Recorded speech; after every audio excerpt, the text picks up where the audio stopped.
Ready. Okay, perfect. We will be live in a minute. All right.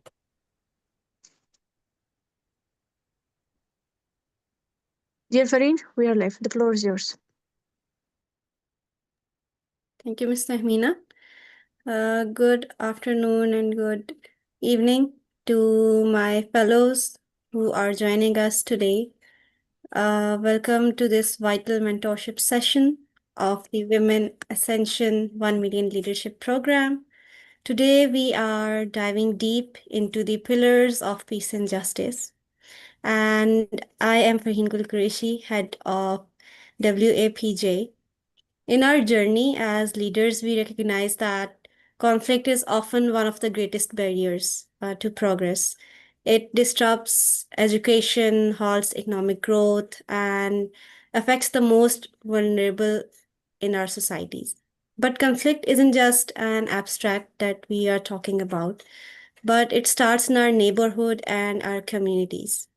So, to achieve SDG 16, we must move beyond being observers of conflict and become architect of peace. We need to understand the why behind the tension to build the how for the solution. To lead us in this mission today, we are incredibly fortunate to have a mentor here with us who bridges the gap between high level strategy and real world impact. Miss Anna is a distinguished expert in global stability and social impact, and she has been a mentor with Women Ascension for so long. With her professional background, including significant work with major global institutions like World Bank and the Asia Foundation and various international development departments. However, Anna's expertise isn't just theoretical. She has worked directly on the ground with organizations like the City of Melbourne and has founded initiatives specifically designed to address the root cause of social instability. Whether she is contributing to the civilians' capacity network or leading social entrepreneurship projects, Ms. Anna understands the practical realities of community led changes. Today, she is here to help us master mapping, meditation practices, and development of actionable peace action concept notes. So, we are going through not just a theoretical session, but we will also learn that how to implement it more practically. Misana, we are so thankful for you that you gave us your time to our fellows, especially. And we are grateful to have your experience and your heart for justice with us today. The floor is all yours, Miss Anna. Thank you very much for introducing me, and I'm happy to be here today with everyone. I also wanted to add that I work closely with refugees from Ukraine who come to Greece because I'm Ukrainian living here, and it gives me the opportunity to see a lot of problems, from inside, live with real people, and to see how we can solve it practically on the ground. But because in different regions of the world we have different types of the problems, and the solutions differ as well.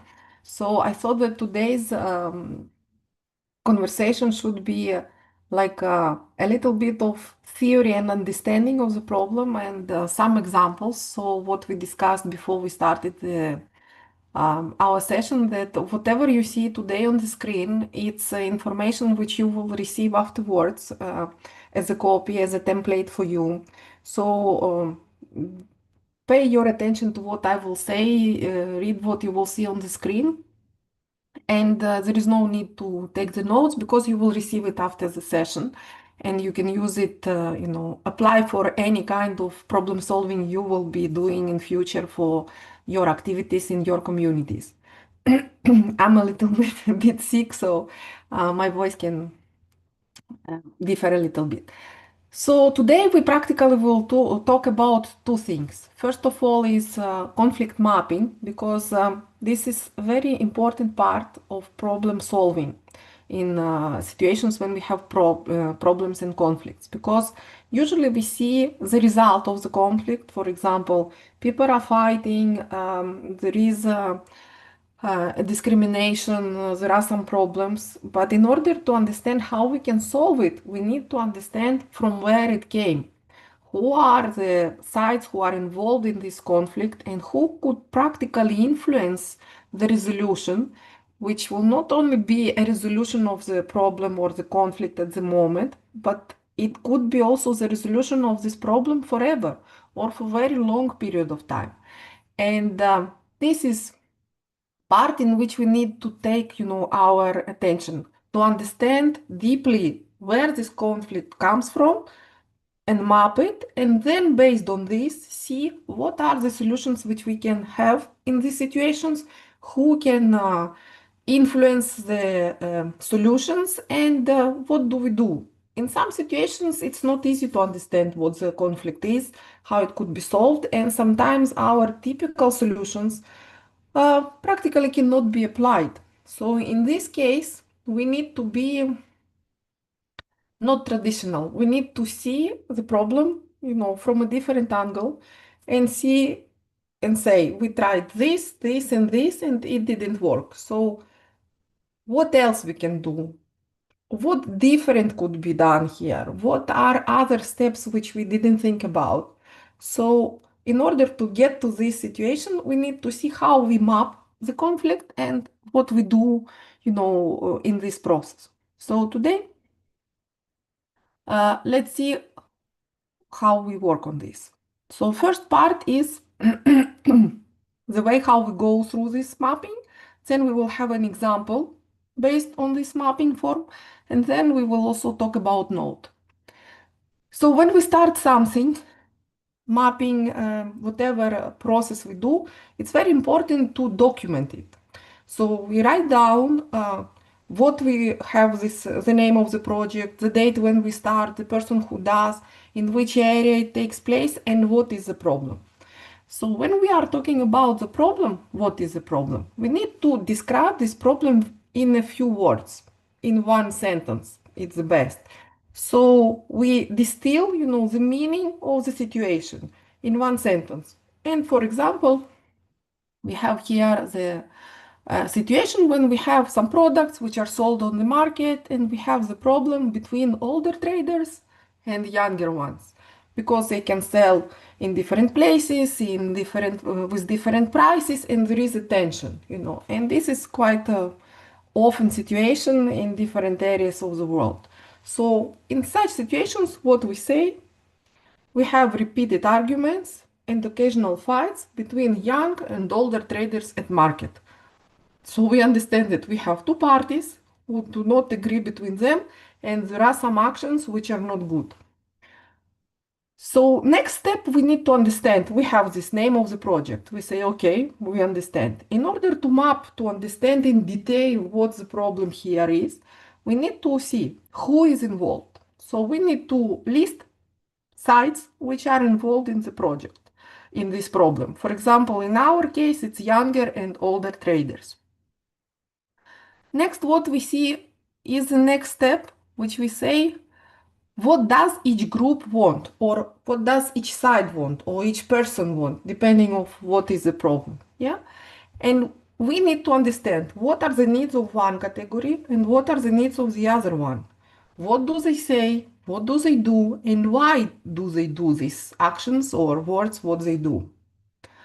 Then we need to understand why this problem appeared. Yeah, we need to go through, let's say, a list of situations, because the problems could be of different types, and we say they fight because there is a lack of money or job, or it's a leadership issue. For example, one group want to be, leading in one society, and the present leaders do not want to give their place.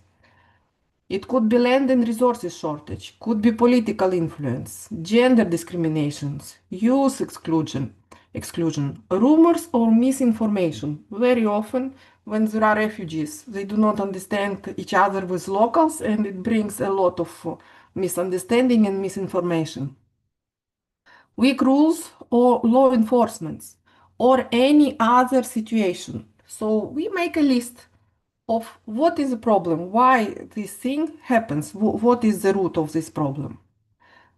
Then we see, a little bit back and we see what happened before there was a problem. Refugees came before we were only locals. New people came to market before there were old sellers. So we look one step before the problem happened and see what was situation before and what it will help us to understand what brought the problem. Because now it's different and we have a problem. What was before this? So here, depending on the situation, we can list the um, description and we say, for example, we have new people in school, new kids in school from different country, and there are some tensions. So we say, before there were no foreign kids. Before the teachers were teaching the way they were teaching, now they need to change. Before kids never had foreigners and now it's a problem, they don't understand each other. So we give the list so we understand what was the difference. Then we look what made this problem worse, because there was one situation, now it's different, and because it's a problem, as long as the time passes, the situation becomes even worse and worse. So we need to understand what was the trigger, what made even bigger problem. For example, with foreign kids, they came to school, they were not understanding much, but everything was nice. And suddenly someone started bullying these kids and the situation became worse and worse. Or, for example, there was a society with different people, different categories, more or less living good. And suddenly there was a holiday, people were gathered, somebody gave a public speech and disrespected some category. And there is a tension in this society now. So we need to understand what brought even, worse results here. So it could be public speech, election period if we are talking about political, fight between two individuals, somebody said something, became huge problem. Social media rumors, another thing which now influences a lot in different countries because especially young people and even middle-aged, we spend a lot of time in social media. We see some news and it becomes like a big problem. So it's very important to remember about social media generally. Then next step, we look at what we can do in our community to see how we can settle this problem or resolve this problem. Because always there are steps, for resolving, and usually we have some people who can influence some changes which need to be done in order to change the situation. So we need to look into situation like if we start solving, whom we need to involve here. So what we need to do? Maybe we can bring leaders together, or if it's school problem, parents together with between them, or parents and teachers in order to find a solution. Organize a dialogue meeting. Mediation between key people, sometimes it helps. Maybe we need to bring awareness about something. So we do awareness program. Maybe we could involve our youth in something, in some activities, in engagement. If we are talking about people, kids, women discrimination, maybe we need to do something about their leadership in this community, or if they are not allowed to do a lot in some countries. So how we can bring and help if it's a problem which concerns women. Or sometimes we really need to report to authorities so they can come and review the situation and settle the situation. It could be also another things. Yeah, we are just listing some, let's say, more general and more applicable, but you can, depending on the problem, you can have some other options. So you describe it in simple way, understand who can involve or whom you need to talk to so they can help to solve the problem. Next step, we need to understand that when we do something, we need to have kind of measurement to see, do our steps bring some results? Because we are talking about practical resolution, right? We say that we have a conflict, we want to resolve it.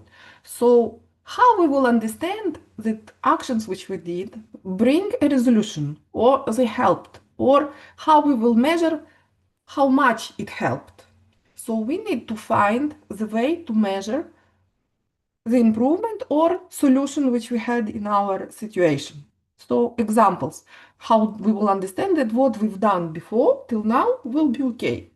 So for example, if there were school fights, we see that there are less fights, yeah, fewer fights.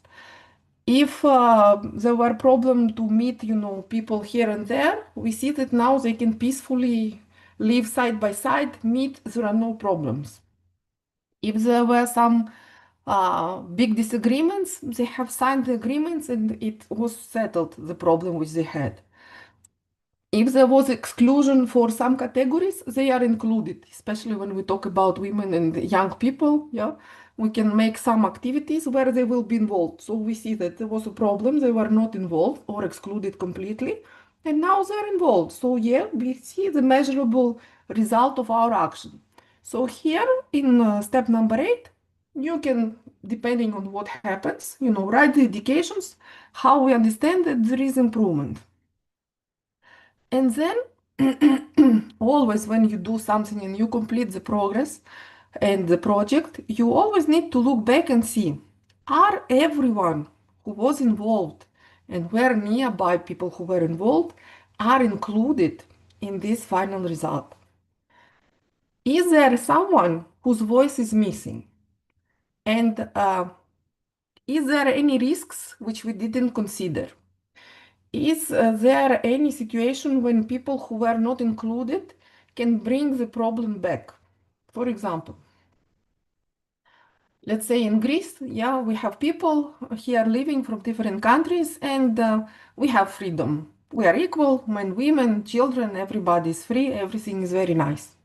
And for example, you have a family, two brothers married with kids, everything is fine.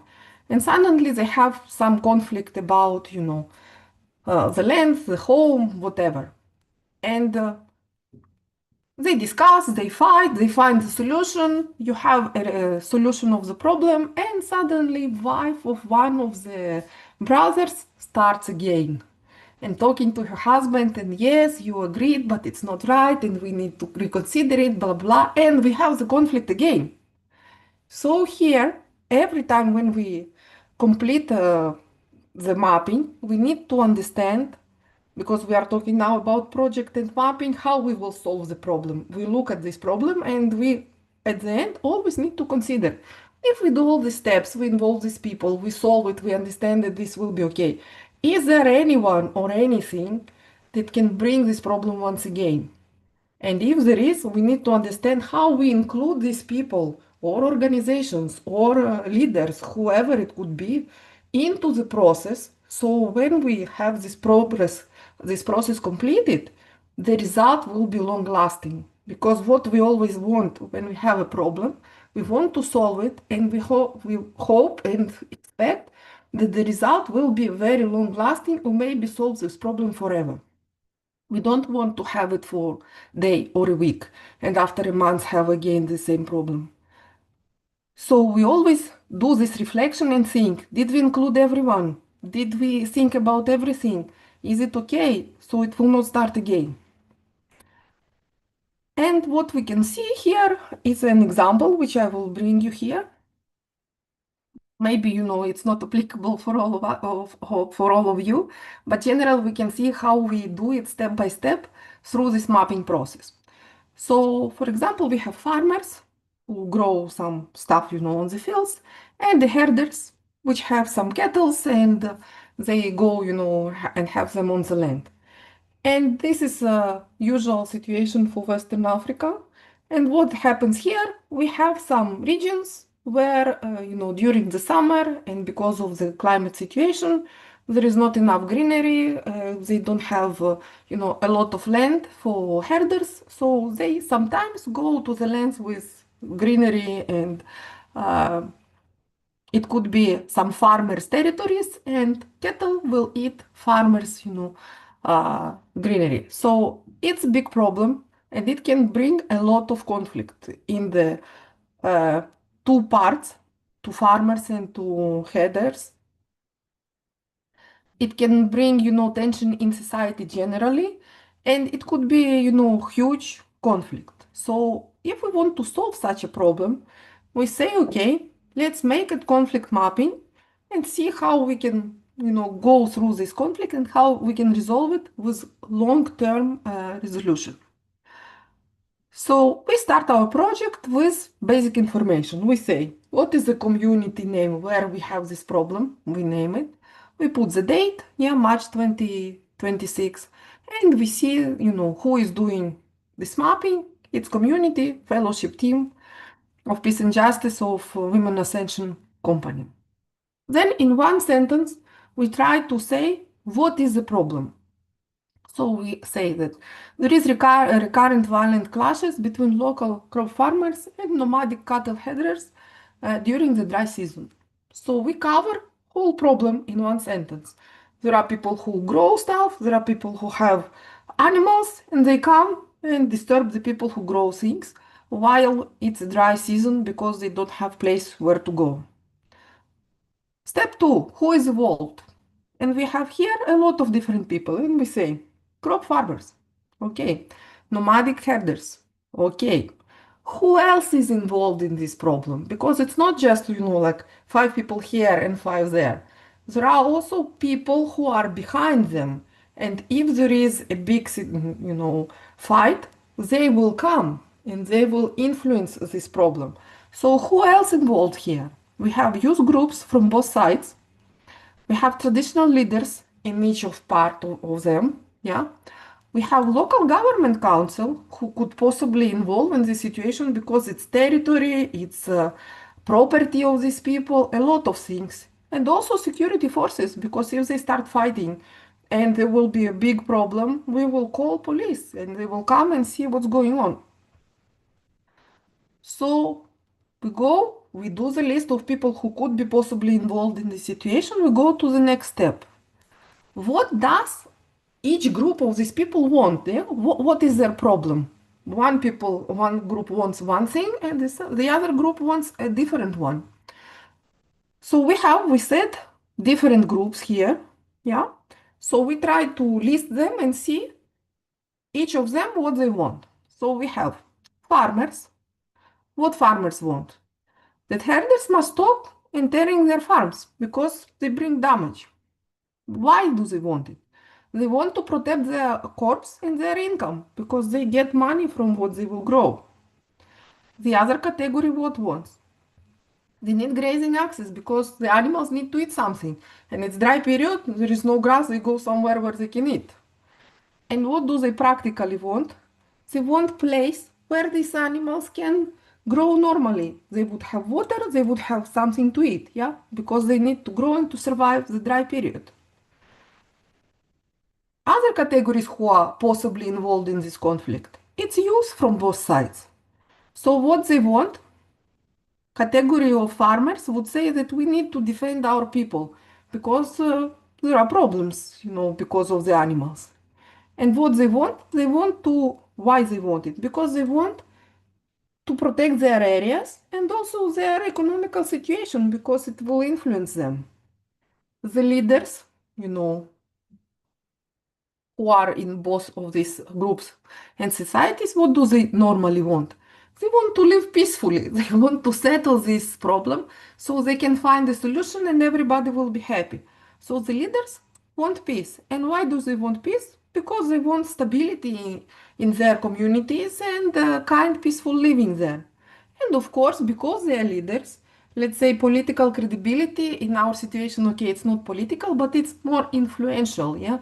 How, as leaders, they can influence this category of people and this category of people and find a solution which will be good for both sides.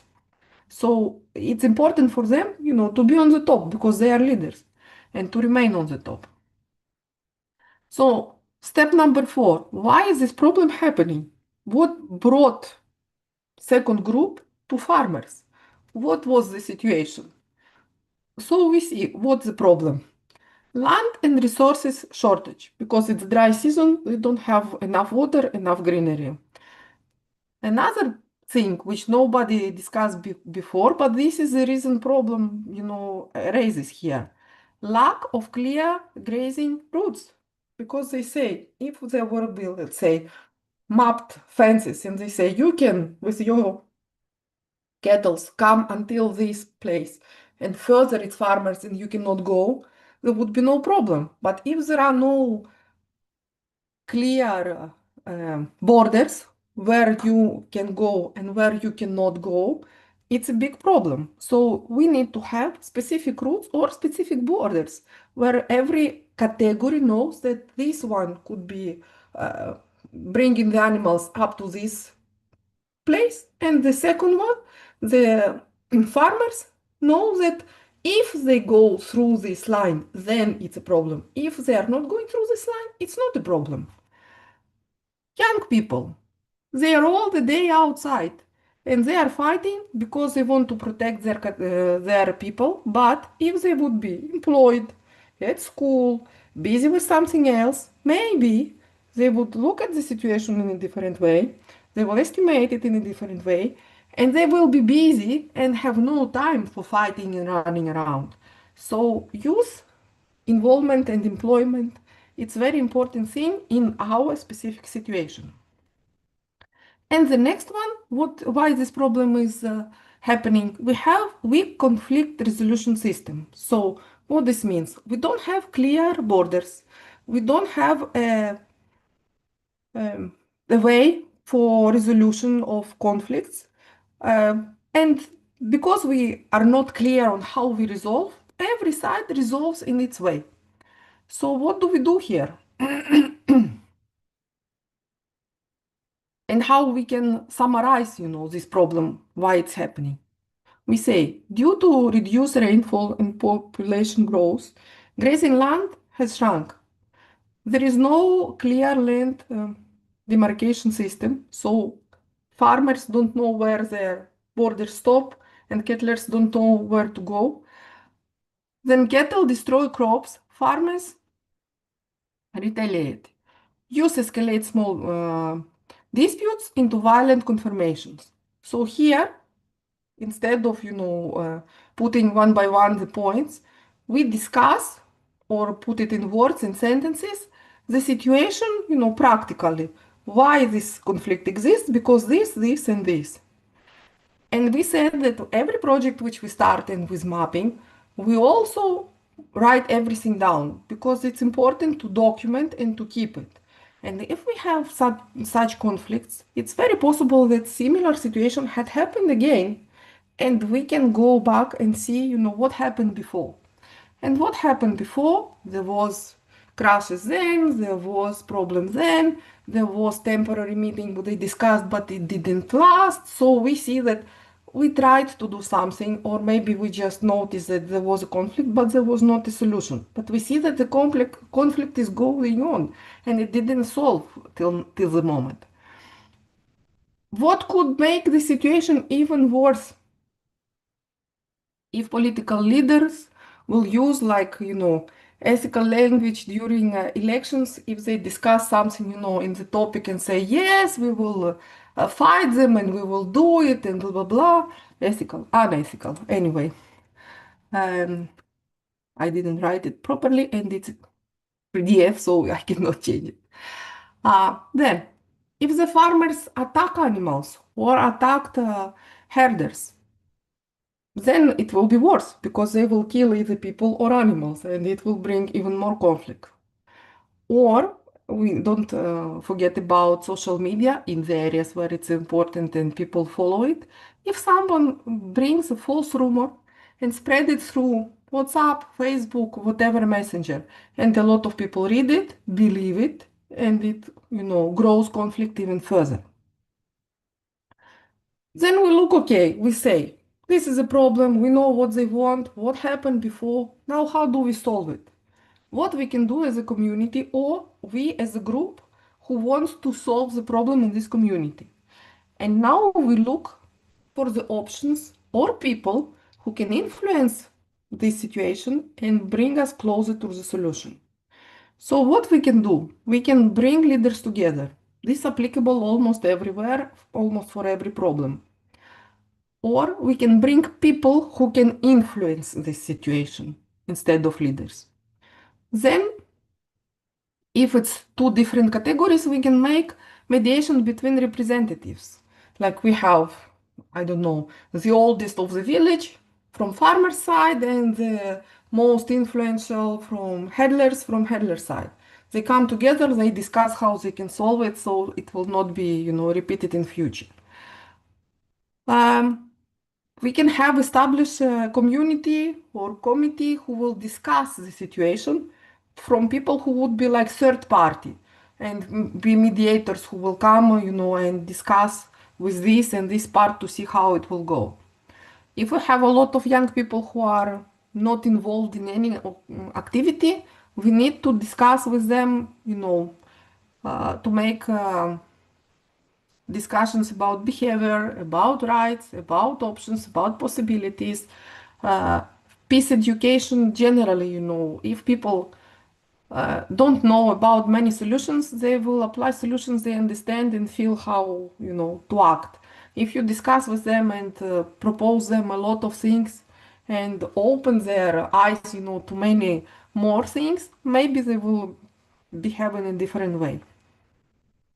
Then we think about what is the first small step we can practically take, because we say that we want to solve this problem.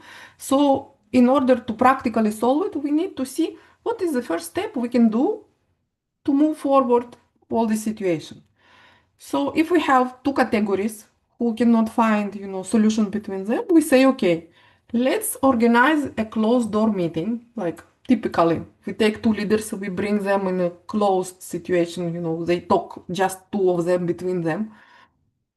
And we say who is the traditional leader of one group, who is the traditional leader of a different group.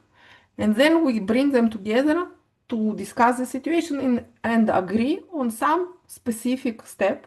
In our case, for example, temporary grazing corridors. So they say that you can go with your, I don't know, cows, whatever you have, through these areas or until this area. And we as the farmers say that after this border which we discuss, you cannot enter. If all of them will be informed and they will stick to this will be a temporary solution. What do we do to improve this so it will not happen again? What we do? We look what we can avoid or what we need to apply so for the next season we don't face the same problem. So what we do? We go and make an agreement, not temporary discussed, but written agreement about grazing routes. So we say that from now on, you do this and we stay here. Then we have a kind of committee, like representative from one side, representative from other side.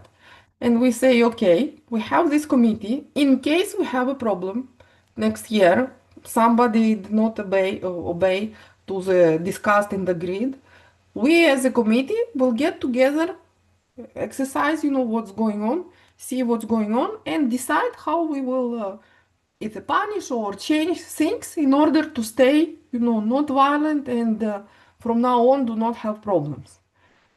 If we see that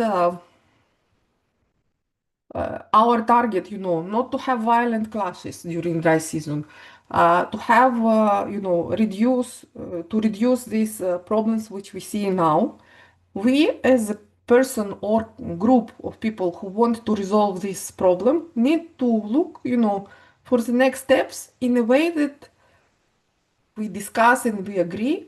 And we also have a mechanism in case what we agreed is not working, how we will resolve it fast. And to resolve fast, we always want two sides to be included in this resolution. And as we said, we also need to remember that when we did the mapping, we need to remember about whom we did not include. Or is there someone who may, sabotage, change, do something? So we need to think about these people before we complete our mapping. So here in this situation, what we're looking? Who is the missing voice? Missing voice is women farmers. It's women and their families who are not included in negotiations. Because usually when we say like farmers and handlers, what we think about? Men. We don't consider women, but there are families where just a woman, the owner, or woman who is with kids, and we did not include women at all. So we need to see, okay, we have a category which was not included. So when we say that leaders will meet or representatives will meet, we need to consider that we need to include a woman there as well. So when we will write final mapping with all specifically written people, names and everything, we need also to include representative from women farmers. So we can say that all sides are included there. Is there risks in the situation that we say that, okay, we did mapping, but it didn't work? Of course it is, we are alive and different people acting in different ways. But you cannot, exclude. No, you should not stop, because you think that there is a risk. We always need to try and to include a lot, as much as possible in what we can do. We can make a little step, we do a little step. We can make this mapping and try to resolve, we need to try it. If, for example, with this case, we have agreed with leaders, they meet, they did plan. Next year, they tried to follow the plan, but it didn't, work. What does it mean? That we were not good and we shouldn't do it? No, we will have a result and we say that we tried with this mapping and we have this result. We have less clashes, less problems, but still there are farmers who are not happy. There are cattlers who are coming to their areas. So what do? We analyze what happened with this agreement and we do again next step, considering a new situation and looking for option how we need to act and what else we need to include. So for the next year, we will consider something that was not considered originally, and now we will add missing voices.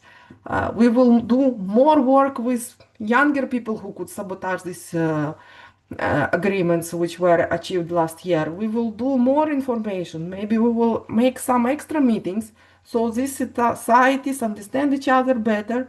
They have like more stabilized agreements. So in a year or in 2 years, they will not have this clash. So we just review, improve, follow the process, and do it again. Except of mapping, we also have another thing which we call community peace action concept note. So what is this note? Let's say it's a document. It's not just like abstract plan about something we're gonna do. No, no, no, no. When we have this concept note, it's a short, structured planning document that translates conflict analysis into clear, actionable, measurable plan at community level. So practically, concept note, it's a plan to follow. It's step-by-step thing, which you need to have like in written, and you say that we have this problem, we do this, and we expect this result. Because notes could be also applied to different organizations, and they need to see, the process, what you're gonna do. And in order to make a concept note, you need to make conflict mapping so you can understand what are the problems, what are the people who are involved, what are the solutions. So based on that, you can make then a concept note. So what is this document? Why do we need it? It's practically it's bridge between diagnosis, the conflict which we have, and peace action, how we will resolve this conflict. Yeah.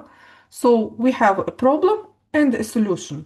And our concept note, it's something in between. We know what's going on. We want to have this result. And this will tell us, the note will tell us how we get to this result. So here is a little bit, what is not full, that note, sorry. This note is not a full project proposal. It's a document like 2 to 4 pages, not big one. And it's like a plan, like a blueprint, which says, what we do. And practically we can say that it answers these questions. So what is the conflict? What is driving this conflict? What exactly we will do? We will call these people, meet with these people, agree, do an action, whatever we're gonna do. Why this will approach will work? Because we say we will, for example, call leaders, they will discuss, they will agree, so we expect that people will follow the agreement. No? We understand why do we do this action. Next one, how we will measure the change. You remember I said originally, we don't want just to do some steps. We want them to bring the result. And in order to understand what is this result and did we achieve what we expected, we need to measure it in some way. For example, if we say that farmers and cattlers had like 10 fights during the summer and now we have 5, yeah, it's measurable. We reduced it 50%. So we were moving right direction, but we still need to take some action. So we need always to see how do we measure the result which brings, this action which we do. And also we need to consider the risk which will happen and how we will manage this risk. For example, we say that from 10 fights between farmers and cattlers, we have 5.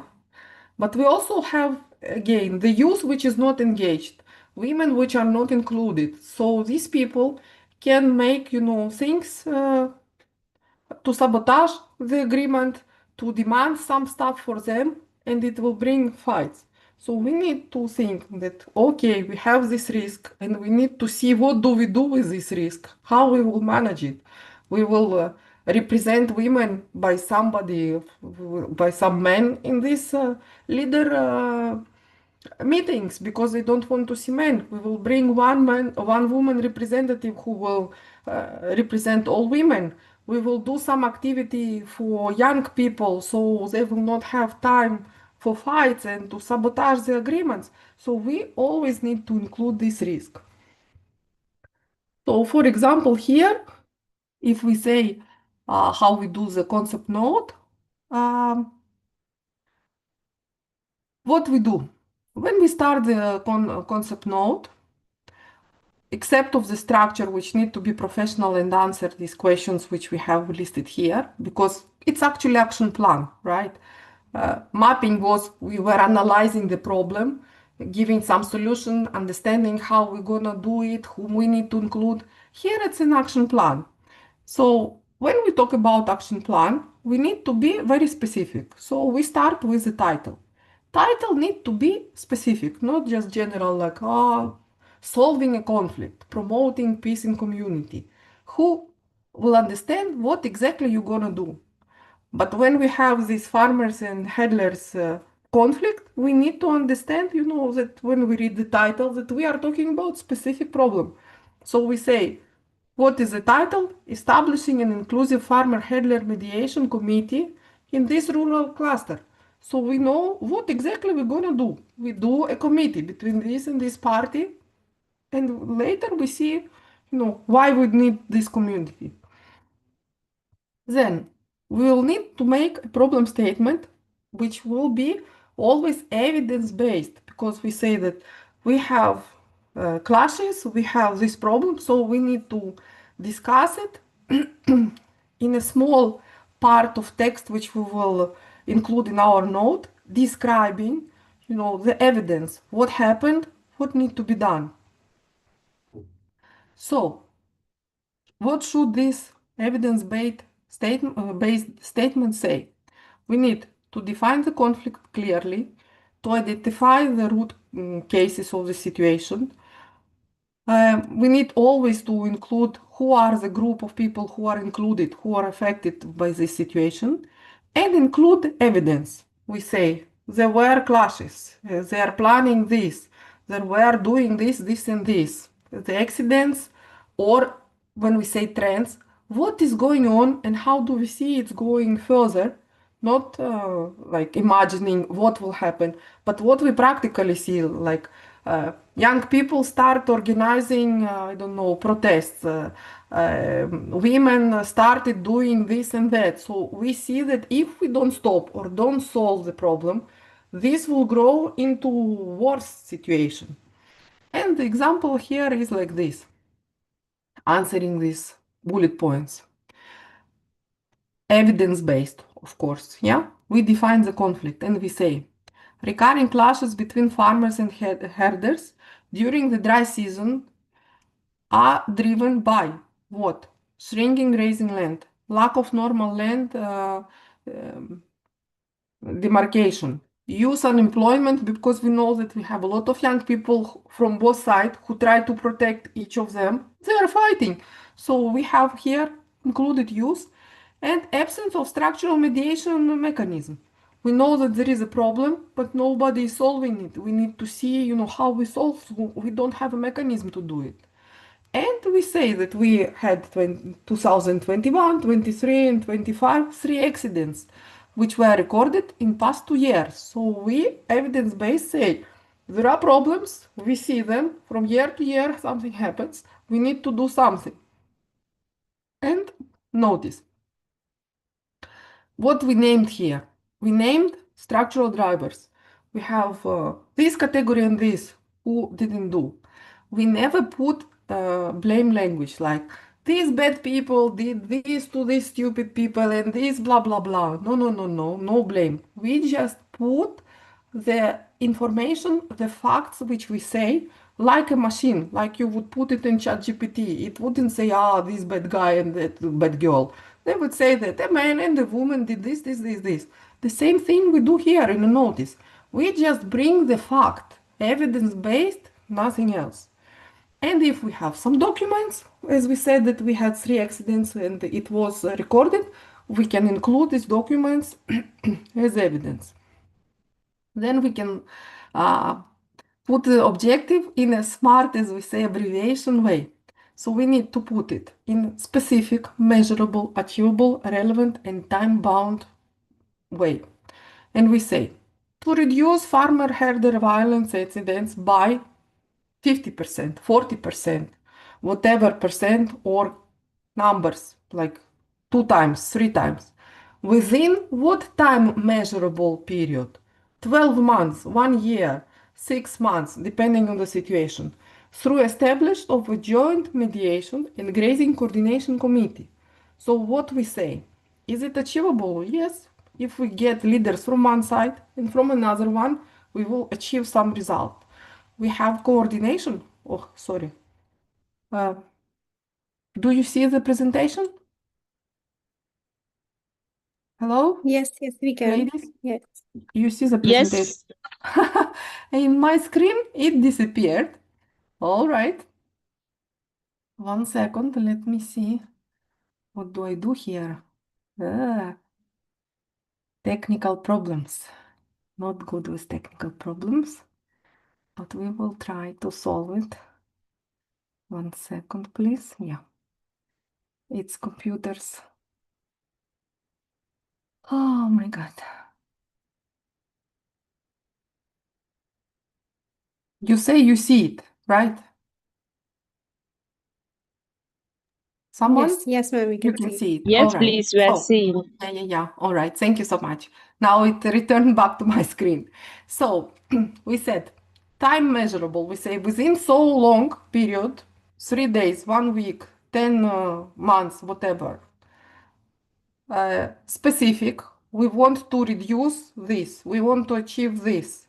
Measurable by so many percent, so many times, whatever we have a problem. Relevant. What practically possibly we can do fast. We create a committee. We make a meeting. We agree on a specific agreement. So this will give us the possibility come later and say, did it bring the result? Did we achieve in 12 months 40%? Did we organize this committee? Can we see this measurable step which we were planning to do and now we do it? And what do we do here? We said, okay, we consider, based on smart systems, that we're gonna do it. Who are the groups which we need to discuss it with? It's primary beneficiaries, yeah, these two groups which have a problem, and also the secondary beneficiaries. Who are the secondary beneficiaries?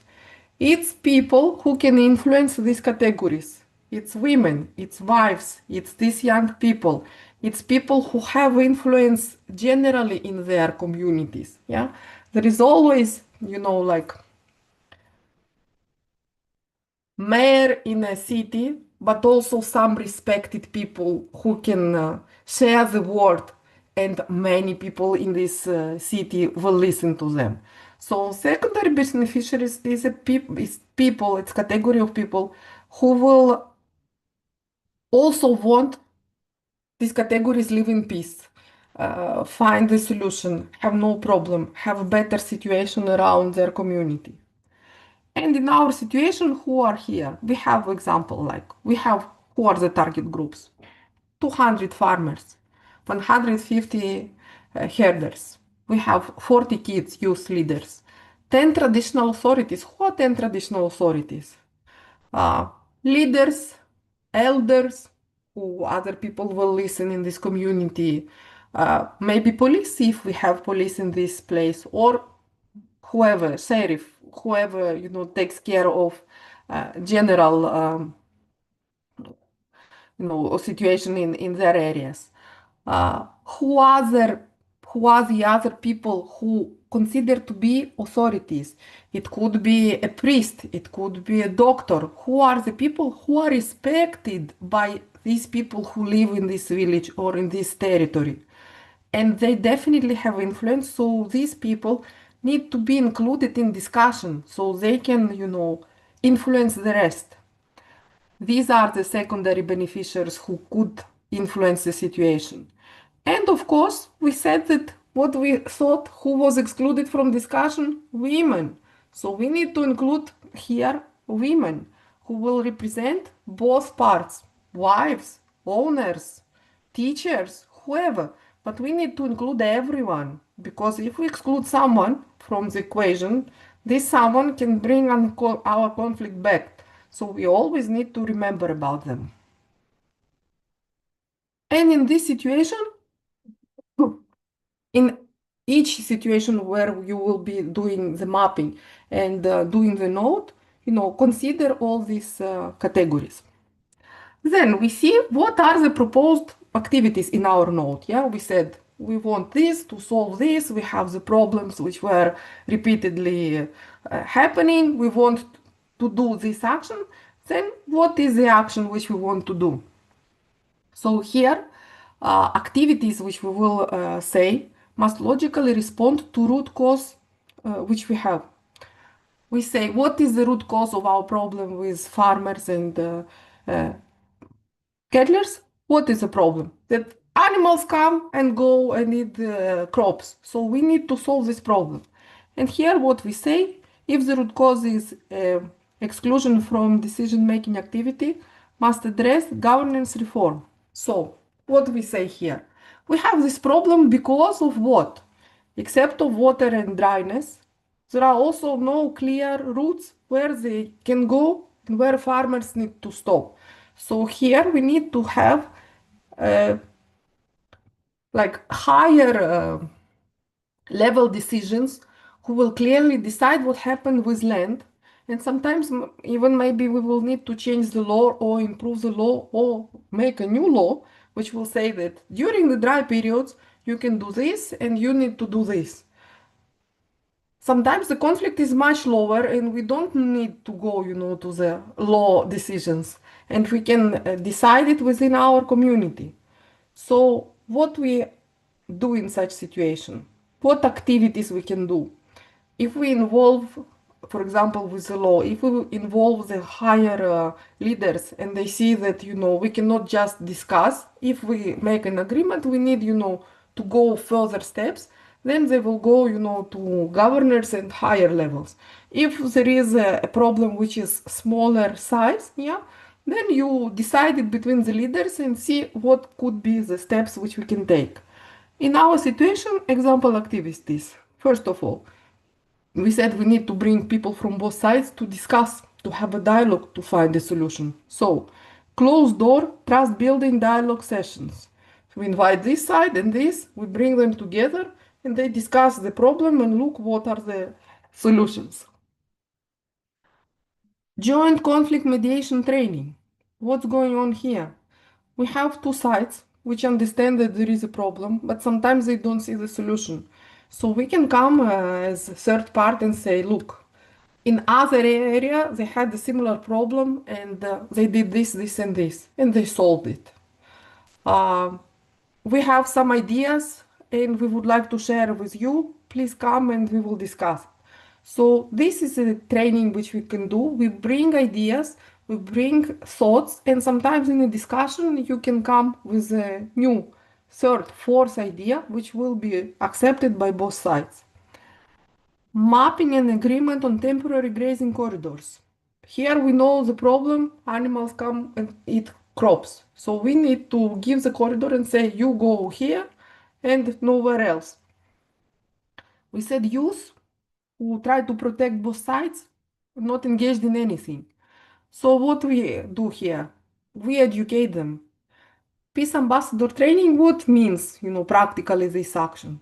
That somebody comes and talk to these kids, involve them in some activities, discuss, how they can live peacefully and not fighting, and what they could do to support and to protect and not fighting.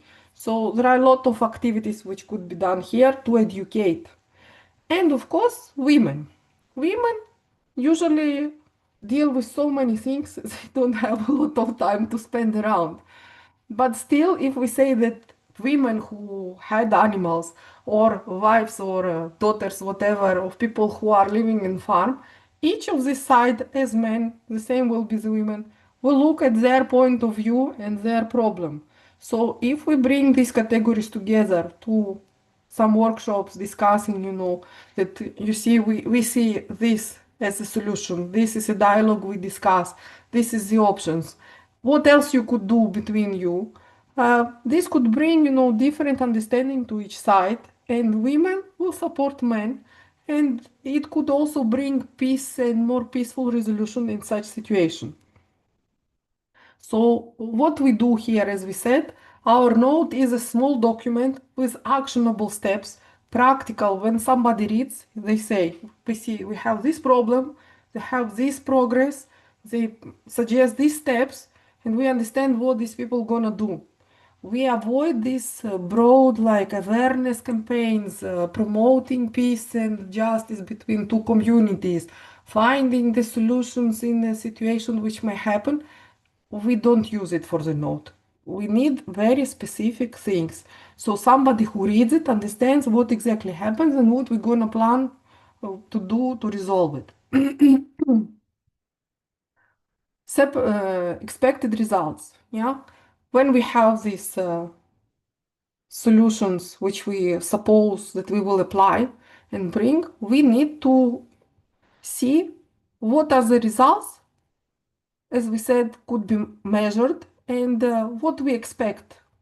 For example, we say within 12 months there will be 40% less problem. Yeah, and we will make a committee to discuss and to agree on corridors. What is the expected result?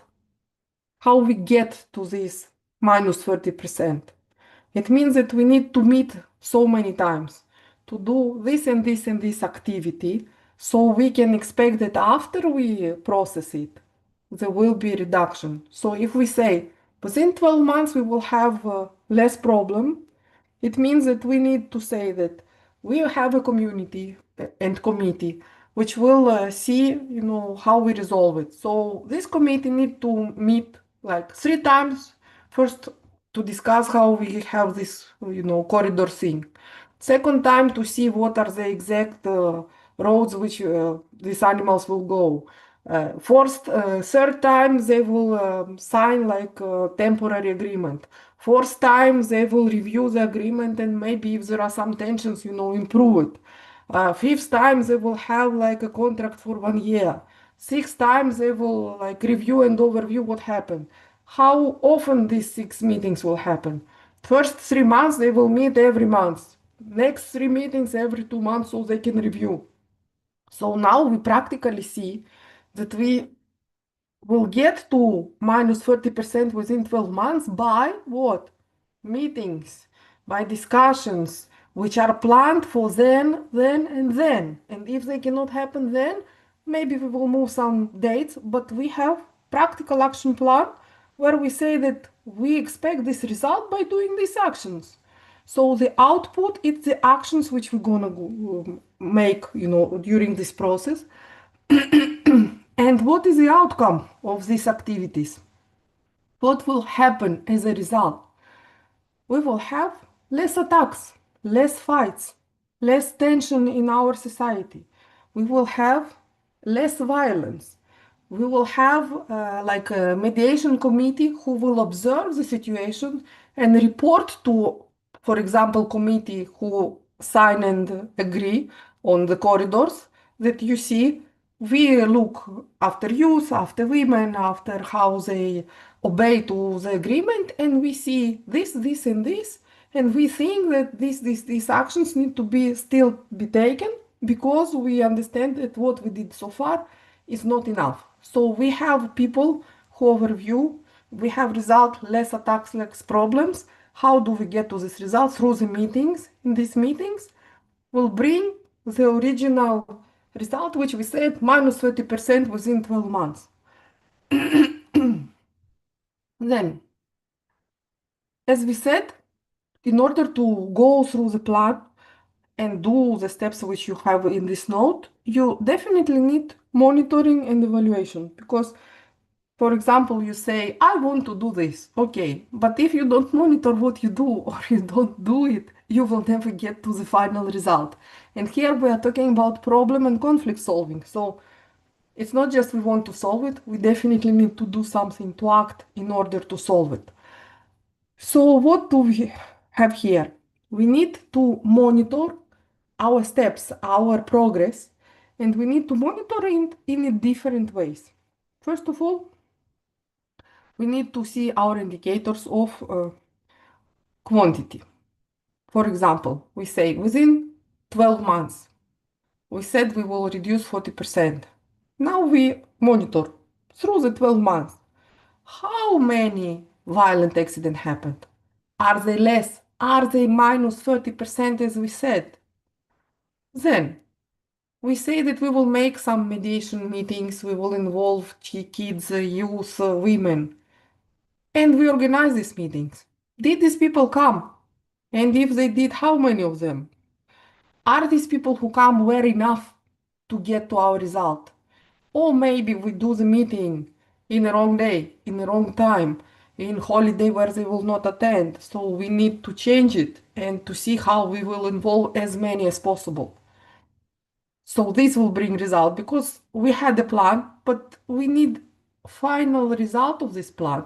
We need these people not to fight. We need them to agree. We need to educate. So we need to know the numbers. And the numbers never lie. As we say that we had 50 people invited and they came like 10 of them, it means that attendance rate is wrong, is small. We need to change something to bring more people because we will not get to our result if we don't. Then we say quantities. Then it's quality. Yeah, it's not only quantity but quality. We look in these societies like how much they trust. What is the trust level? How do we learn, what is the trust level? We talk to them, we make surveys. Or if we want to know whatever, we need to know, we make survey and we say, if we do this, do you believe they will obey? If this person asks to do this, will they do? Who are the most influential? And you will understand, what's going on. Do they trust the process? Do they expect that the other side will respect the process? So you need to understand this. Another thing which you can do, you make interviews, like not survey, yes, no, but interviews. You discuss with these people and this and this, and you see, how they feel about the situation, what do they expect, what do they think, If they don't expect the situation to be resolved, why do they believe, why they don't believe in the situation? So from talking to people, you can understand a lot about the problem and the solution, which people understand how this could be solved and what are their suggestions and what do they expect. So you see that quality of your action and the expectations of the people sometimes could be very similar, sometimes could be very different. And if they are very different, then you understand that you need to change your system because you will not achieve your result. And you need to achieve the result to resolve the problem. Another thing which is important, it's accountability mechanism.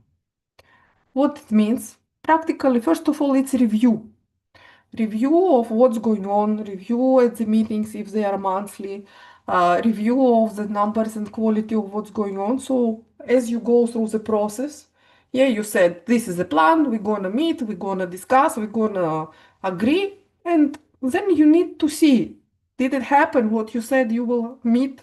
Did you sign or you need to work on it? Then if you are talking with two communities, you need to have public reporting. You need to say that, okay, we had like press conference after the meeting, yeah, kind of it. Like you say that we had a meeting and we are working on the progress of the situation. So both communities know that they didn't fight, they do something, there is a progress, there is hope. So they stay calm and expect next steps. And of course, inside tracking system, because you have the plan, meeting one, meeting two, meeting three, yeah, and you say, monthly meeting review happened? Yes, okay. Did we have this public announcement? Yes, we did. Uh, did we agree or did we come to the result which we expected from this? So we track that we are on track, because if we meet but we did not agree and we didn't find a solution, we don't go to next step, then the plan is not working. So we need to understand, what to change. So it's very important to review it from different points of view. Then we need to remember that there is always risk that something will go wrong. Let's say in simple words, that in the middle of the process you will stop, that people will not agree, they will not want to do it. For example, we have some people in this society and in this society who consider to be elite. And for some reason, it's good for them that there is a fight because, for example, they, I don't know, steal money from kind of program which were for farmers. And if this problem will be resolved, people will show that money goes somewhere else. And now they say that the cows came and eat the crops or something else happening there. So sometimes elite influence the way that problem cannot be solved. So we need to understand. Or sometimes elite can be the one who can influence as mediator and find a solution. So we need to see, where we risk, who are the people, powers, situation who could, make or break the situation and consider this. Or, for example, our young people, as we said. We said, okay, they are not at school, they are not employed, they have nothing to do, nobody does anything because we said, yeah, we will educate, we will discuss these peaceful meetings and all this stuff, but we didn't find person to come to work with them. So these people remain not involved in the process and they have nothing to do. So what they do, they will sabotage, they will make the fights again, they will, have hate speech, and all the process can be ruined because of this.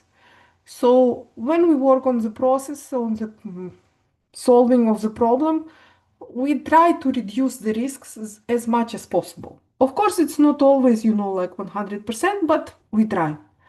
And of course, if we talk about big problems, yeah, and big political situations, here the most often I would say it's political interference during elections, either on a country level or on a regional level.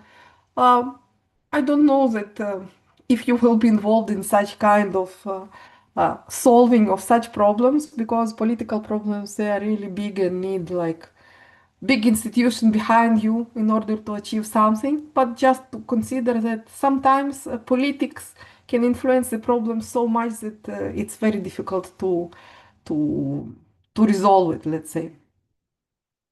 So what we do here? When we have committees, we need to bring people like, with transparent system. So everybody know about everyone. Everybody agree that these people could be in committees and there is no clashes in the discussions behind.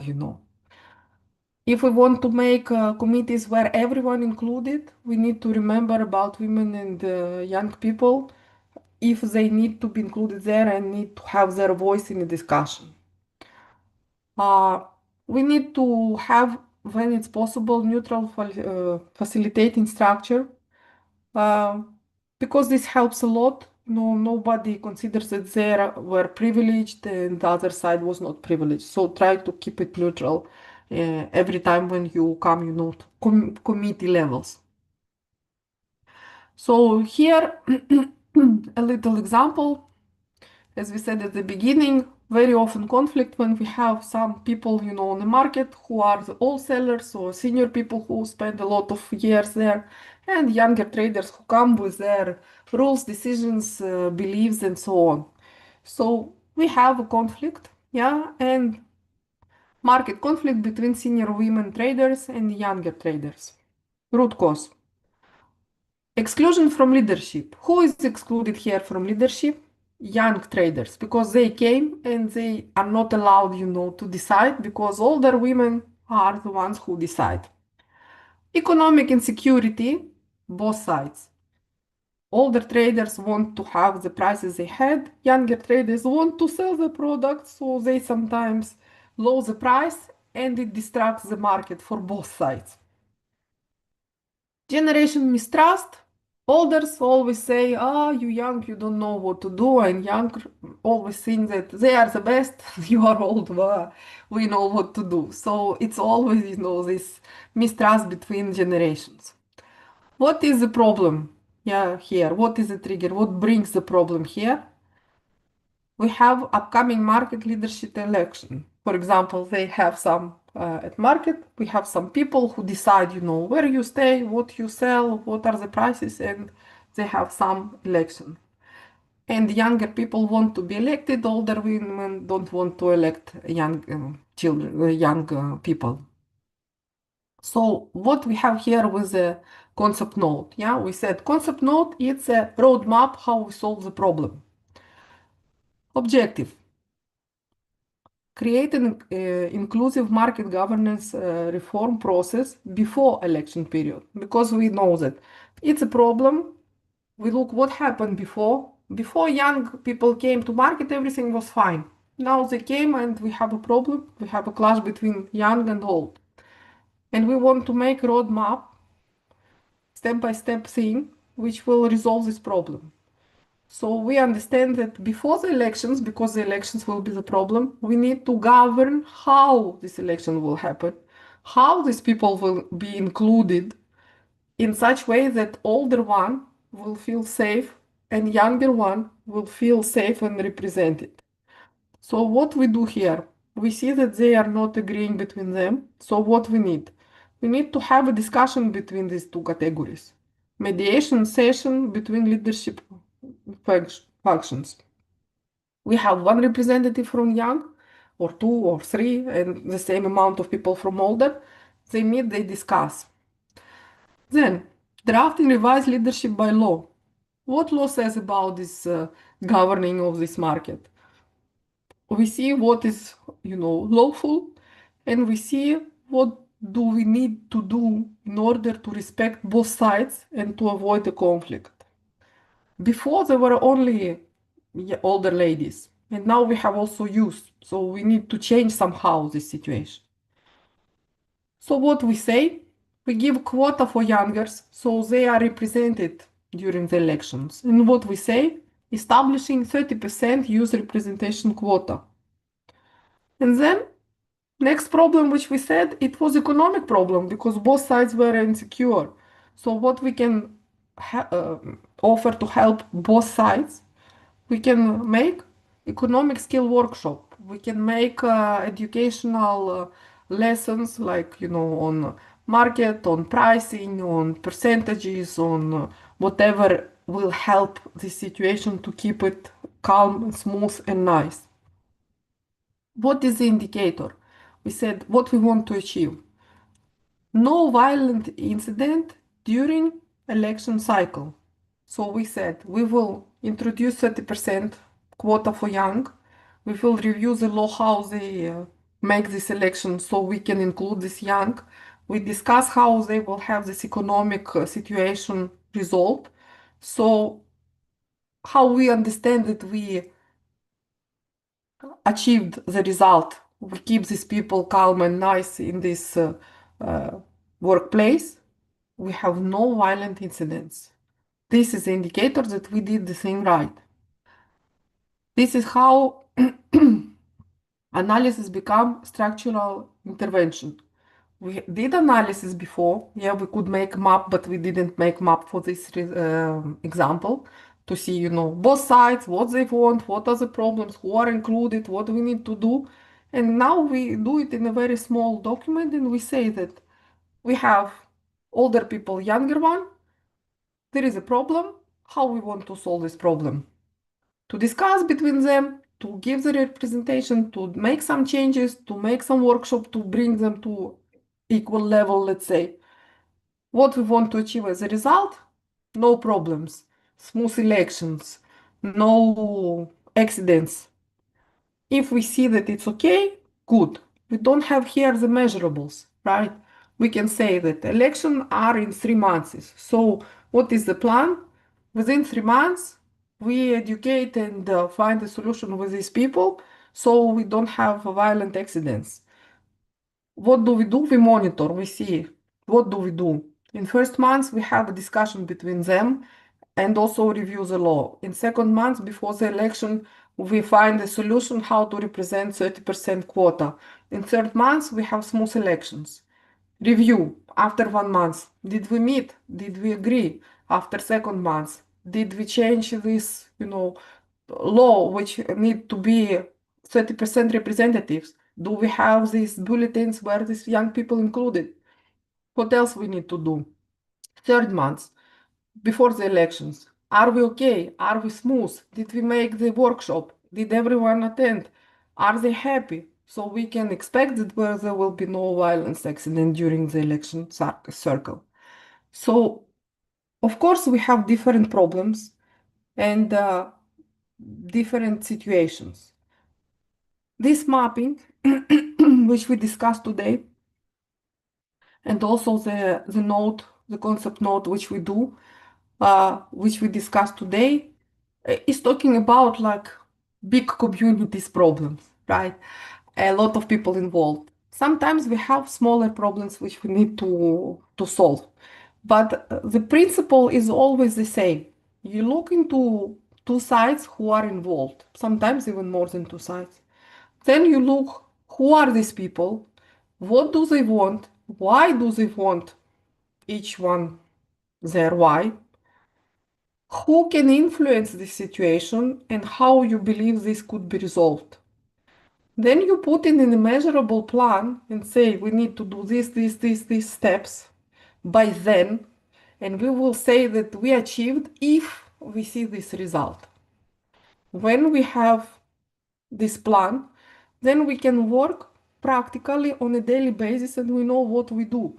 Because we say that in order to have a meeting in a week, tomorrow we need to speak to the leaders. The day after tomorrow we need to have their agreement because we will speak and they will say, I need to think about it. So I will give them time 1 day to decide if they would like to participate in a meeting which we say will happen in a week. Then if they agree, we have each side's, what they want. So we can make a kind of document that will meet the needs of each side, have list of questions which cannot be decided immediately. And we get ready, we find the place where they meet and the date and everything. So in a week when we consider that we need to have this meeting, we are ready with the first step. Then after this first meeting, we have some result. Based on this result, we measure how close we are to the solution, if we need to do some other stuff, and then we again plan for the next meeting. And in this way, you can see your progress. It can be measurable. You can see your cons and pros of each situation, and you can see how you can get to the desired result. And we always remember that if we are talking about conflict, we want to result which will stay for long or maybe resolve the problem 100%. When we are talking about communities, when women cannot participate but they are one of the parts which are involved in the conflict, then we often need to look on the problem from a different perspective. Like if women cannot have their voice or cannot be represented in the discussion, then maybe we need to find a man who can represent them and bring to the table their point of view, or group of men, or organization, or maybe foreign organization which can represent these women on a specific case or in a specific situation. Because we usually think very strictly the usual steps, but when you are in a situation when usual steps cannot be applied for different reasons, try to think absolutely from a different point of view. Like, okay, this person cannot participate. Who else can represent this? What else can be done in this case? Maybe we can have a man who will take a case from, I don't know, from a court which was won for similar situation and bring it to the table and say, you see, in our country, then there was a case like this, and my client has the same thing, and we need to do this, this, and this. So I urge you, when you meet the problems, don't be afraid to look at them differently. Also, don't be afraid to go to the government and to the state institutions. People always think that this is something like very far away, it's not for me, who will listen to me, they will not answer to me. But practically, this institution exists to help us, to regulate us, and to bring the laws by which we live in our societies. So when we need their help or their assistance or their answers, don't be afraid to go there. For example, in Greece, we have an institution called like helper of citizens, I would say, like if we will translate it. So this is a government institution which regulates relationship between citizen and government other institutions like tax office, police, other institutions. If, for example, I go to tax office and I ask them something and they don't answer me, or they delay the answers, or they whatever problem they bring to me, and I go once and I go twice and I go 3 times and I don't get my result, I go to this organization and I say, you see, I need this, tax office did this, and this, and we still have no result. Then they will represent me. They will go and contact tax office, explain what I need, and in one day I will have a result. It's incredible because the state has this mechanism, but people are afraid or not sure, or sometimes even don't know about this mechanism. They don't use it often. And you will be surprised that foreigners use this mechanism in Greece much more than Greeks themselves. Because we foreigners have nowhere else to go. So we use whatever is available to use. And when you are in a different country, most often category who will have problems, it's a foreigner. So foreigners, we are not afraid to use whatever is available. We go to state institutions, we go to wherever we can say that we have a problem and we expect them to solve this problem, we use it. So if in your country you have a problem which need to involve some government departments, some institutions, and you are not sure, uh, be sure, go and contact them. What worst could happen? They will say you no. So you will know that this institution cannot help you. Or they will say it's not us, you need to go to somebody else and they will tell you where to go, to which other institution to apply. So always use 100% of opportunities. Even if you are not sure and if you don't believe, still use it.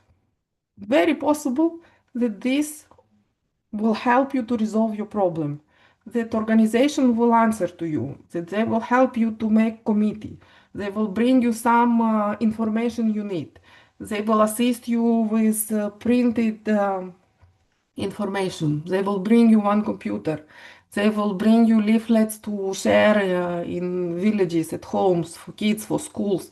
They will bring you the person who will make a session, like, I don't know, medical professional to discuss with kids at school about something. You never know if you don't try. So conflict is something that involves a lot of people in a solution. And if you work on a conflict, always consider help from any possible way. And if you see the difficulty, look at this problem from a different perspective. There is no problem which cannot be solved. So in any conflict, in any situation, think what best could be done. And sometimes, if you cannot think of something by yourself, ask people who are around you. They will have a different point of view, different perspective, and can come with some beautiful ideas which you did not think about it yourself, but they can help you and assist you. And always, like, believe in solution. If you believe in what you do, you will make amazing results. Even if the people around you don't believe in this, you can still try and you can still win.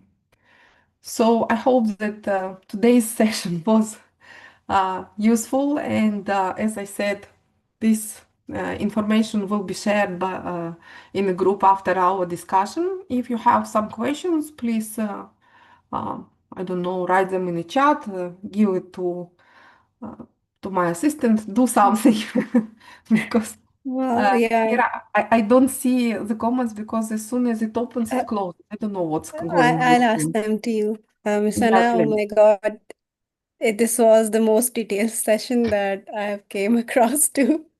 And you have explained it in a way that, it's really easy for us to understand, even for those who don't even know that what this actually is. So, it's really a easy roadmap to understand that what and how are we going to map the conflict. So we have a question here that what are the root causes of conflicts in communities, especially in fragile or post-conflict countries? Oh, root cause of conflict in such communities, it's like a lot. It's a list of the problems. First of all, we need to see, who are the people who are living in this community. It's step number one because uh, situations in post-conflict communities always come to, specific problems. We have people who lived through the conflict in this area and people who didn't live through the conflict and came afterwards. So they always feel very differently, about everything around them, about how they need to be treated, what they expect from their government, even, the nerve system of people who live through the conflict in the area and who lived far away will be completely different. Then it has to do with nationalities of people who come. Are they, same nationality, same religion beliefs, same economic level? Because when we have communities where we have different nationalities, there could be, tension between them. And if they didn't go through the conflict altogether, it could be a big, problem for them. Uh, Economical situation is always one of the biggest problem because if they have no money, no work, no hopes, in the nearest future to have some resources for living, it brings, really high tension to the society. In such situations, the best thing is to get together and to try to do something together. But what could be, you know, first thing which could help these people, like I'm going away from root cause, but what they can do. First of all, it's their psychological situation. They need psychological help, you know, like how to go through trauma, how to get normal to their new normal after a post-conflict, you know, period. How to see the world in new situation, how live with others, you know, in their area. For example, with Ukraine, I would say, yeah, we have invasion. It's fifth year, which continues from 24th of February. And people who live in Ukraine and they are bombarded every day. They live without electricity, hot water, water generally, you know, and it was like in February it was like minus 20. And you live in a multi-story house and there is no electricity, no water, nothing at all. And you have kids and you have work and everything is frozen outside. What do? You know, like you get crazy if you don't do something actively. And what people in our capital in Kiev, what they did, they just went out of these multi-story houses in their yards there and they did a party. They like fired the fire, bought some food, you know, from the stores, put music, and they were like dancing, skating, getting warm in the way they could. They have a lot of shelters with animals because people are moving from area to area. They cannot have, you know, animals sometimes with them. So huge percentage of people getting animals from shelters because they bring, you know, like this feeling that you care about somebody and somebody cares about you. Especially the cats, you know, they are calming you, so they are trying to get this together. They try to support each other.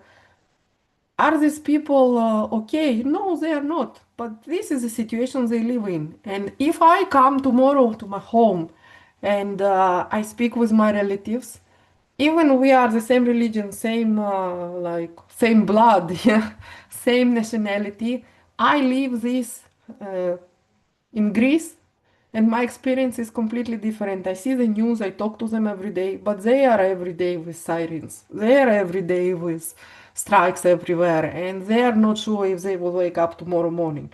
So if we get together, there will be tension, there will be a problem because they will tell me, you don't know what the war means. They're right, I don't know because they live through it and I am not.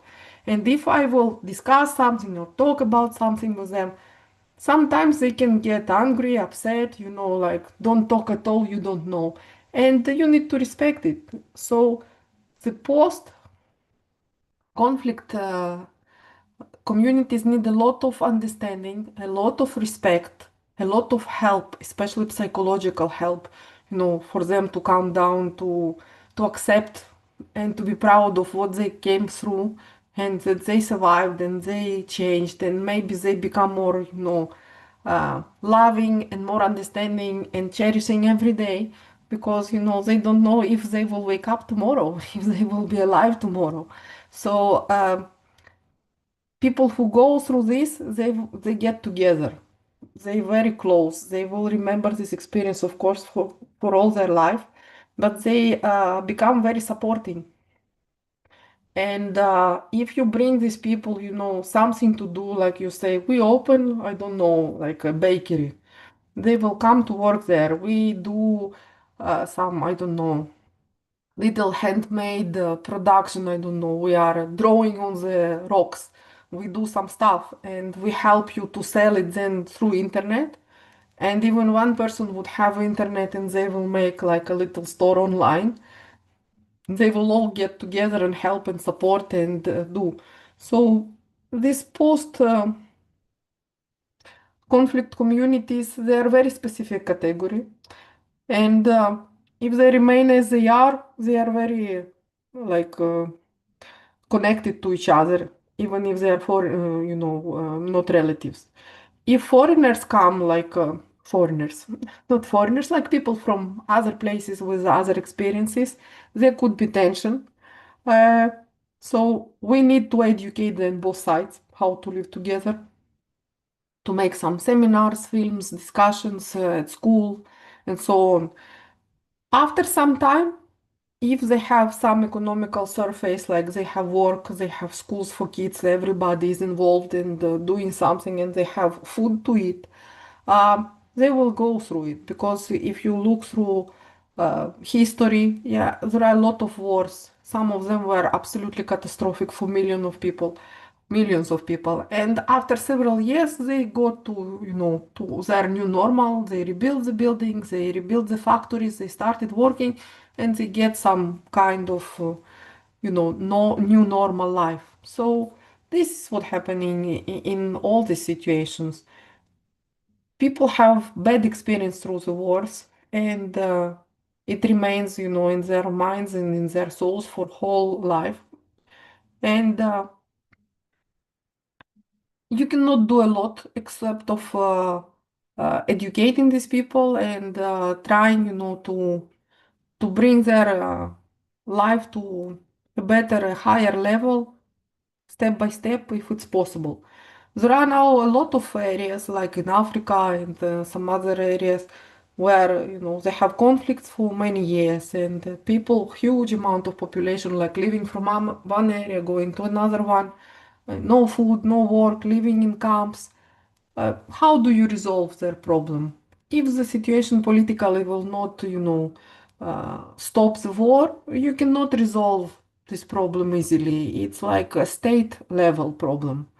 And if we are talking about, problem solving on this level, it's like country need to decide. You cannot do a lot. But on a little level, like, in a camp, you can have like a little, I don't know, Miss Anna, class for kids and so on. I'm So sorry to, interrupt you. I really don't want to, and I want this session to go as long as it can, but I believe that we have taken most of your time.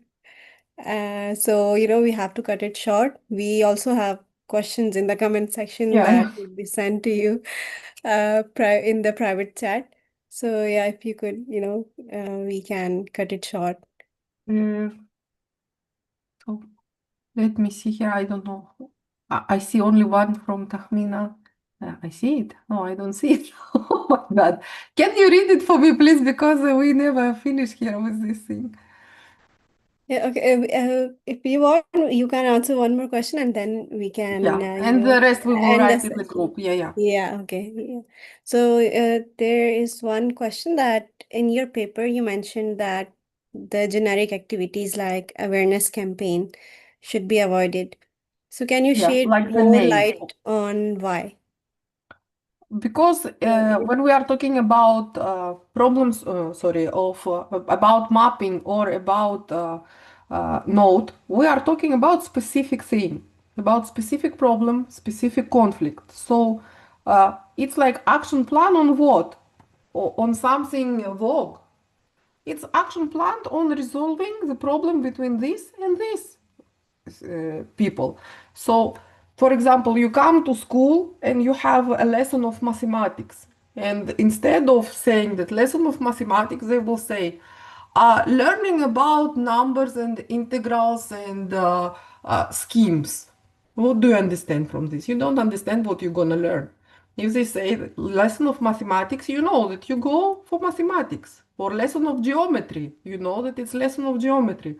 So in this case, what we discussed today, as we are talking about specific problem, we cannot have a not clear description. It's not like vision for next 10 years. We want peace in the world. We are talking about specific problem. We have Mr. John fighting with Mr. X. So our step-by-step plan is how to stop Mr. John to fight Mr. X. This is what we need to understand because it's a little document. We are talking about Node now, yeah, because it was related to Node. We have a little document like 2 to 4 pages which says that Mr. John and Mr. X has a fight. We need to stop this gentleman fighting. We're gonna do this, this, and this by then, by this means. And we will measure it in this way. So we need to be specific because we resolve a specific problem. And that's why we cannot put like fighting for peace. we are stopping Mr. X and Mr. John. I hope this is more specific and more clear. Yes, ma'am. Thank Yes. you. Okay. Thank you, Miss Anna, for joining us today for our You're session very for welcome. our WAPJ fellows, and I'm sure that we are going to have more sessions in the future. And as much as fellows are learning, I'm learning as well a lot of it. And yes, I really enjoyed the session, and I'm sure that our fellows have also enjoyed the session. So, from the whole team of Women Ascension, thank you so much, Miss Anna, for today, for giving us your time and your knowledge with this detailed mapping of conflict. Thank you So, very much, everyone, for coming. For those who didn't come, I hope you will see the recording. Use the PDF which we will share in the group, and please write the questions so I will answer in the group so we can have as many answers as possible. And if you are on this path, of trying to make this world better place, never stop. Each of us can make just a lot of things, so just follow your heart and never stop. See you in the next session.